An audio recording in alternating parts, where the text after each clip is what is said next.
لە بەردەوامی ئەو هەڵاوسانەی کە نرخ بە گشتی جیهانی گرتووەتەوە و خۆپیشاندان و ناڕەزایەتی و داواکاری بۆ زیادکردنی کرێ و موچەی لێکەوتوتەوە، بەرپرسانی هەرێم شانازی بە دابەشکردنی موچەوە دەکەن. پێم وایە ئاگادارن، یان ئەگە متابعە بکەن لەم ساڵە تەنها 2,200 ملیارەکە دراوە، بەڵام ئێمە 8 موچەمان دابەش کردووە.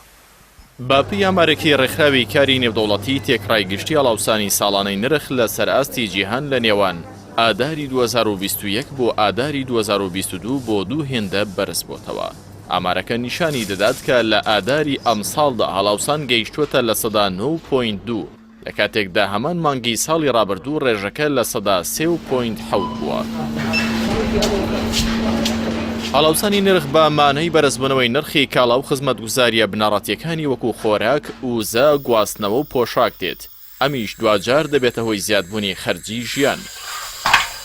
لە دوای جەنگی ئۆکرانیا و قەیرانی وزەوە ڕۆژانە بینەر و گوێبیستی مانگرتن و خۆپیشاندان و ناڕەزاتی وڵاتیان و فەرمانبەران و کارمەندانی کەرتی تایبەت و گشتی دژ بە هەڵاوسان بۆ زیادکردنی کرێ لە بەشێک لە وڵاتانی ئەوروپی دەبین. لە هەرێمی کوردستانیش کە ناوچەیەکی فیدرالیە لە وڵاتێک کە زیاتر بەکاربەرە لەوەی بەرهەمهێن بێت، کاریگەری دۆخە ئابوووریەکە زیاتر دەردەکەوێت. با پێیامارێکی دەسێ ئاماری هەرێمی کوردستان ڕێژەی هەڵاوسان لە سەربنەمای ساڵانە بۆ مانگی تەمووز بۆ لە سەدا 2.35 بەرز بۆتەوە. لامیانی ئەم دۆخە ئابوووریە قورسەدا کە جیهانی تێکەوتووە، ئەوەی بەرپرسانی هەرێمی کوردستان شانازی پێوە دەکەن تەنها دابەشکردنی موچێ و بەردەوام وەکو دەستکەوتێکی گرنگ بە وڵاتیانی دەفرۆشنەوە، لە کاتێکدا خواست و داواکاری مرۆڤ لە ئێستادا زیادکردنی کرێ و موچەیە نەک پێداویستی. لە هەرێمی کوردستان گرانی و هەڵاوسانی نرخ زۆرینەی کەرتەکانی گرتووەتەوە. بۆ نمونە کارەبای نیشتیمانی کە نیوەی داواکاری ڕۆژانە دابین دەکات، کارەبای کەرتی تایبەت هەیە و نرخەکەی بەراورد بەڕابردوو بە ڕێژەیەکی بەرچاو بەرز بۆتەوە. بامان شێوە پێداویستیە ڕۆژانەکانی دیکەی وەکو خۆراک و سوتەمەنی و دەرمان و کرێیات و چەو کەلوپەلی بەکارهێنانی ڕۆژانە هەمویان بە ڕێژەیەکی زۆر نرخەکانیان بەرز بۆتەوە.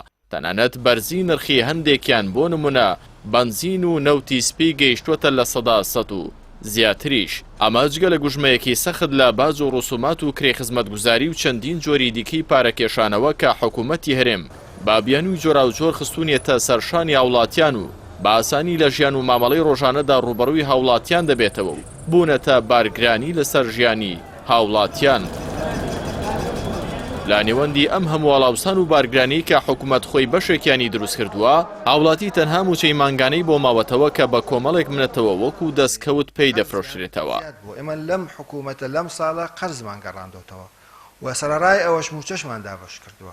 ئەمەش لە کاتێکدا بەشێکی زۆری خەڵک و خێزانەکان موچەیان نییە و هیچ گەرەنتیەکیشیان بۆ درێژەدان بە ژیانێکی شەرەفمەندانە پێ نەدراوە. لە ئێستادا زۆرینەی وڵاتیان و موچەخۆرانی هەرێم پێیان وایە ئەو موچەی مانگانە وەکو مافێکی یاسایی پێیان دەدرێت لە ڕێگەی زیادکردنی باج و ڕسومات و گرانکردنی نرخی کاڵا و پێداویستی. حکوومەت و بازرگانە دەستڕۆیشتوەکان لە گیرفانیان دەری دەهێننەوە و ناهێڵن هیچ سوودێکی لێ ببینن یاخود پلانی ژیانی خۆیانی پێدابین بکەن.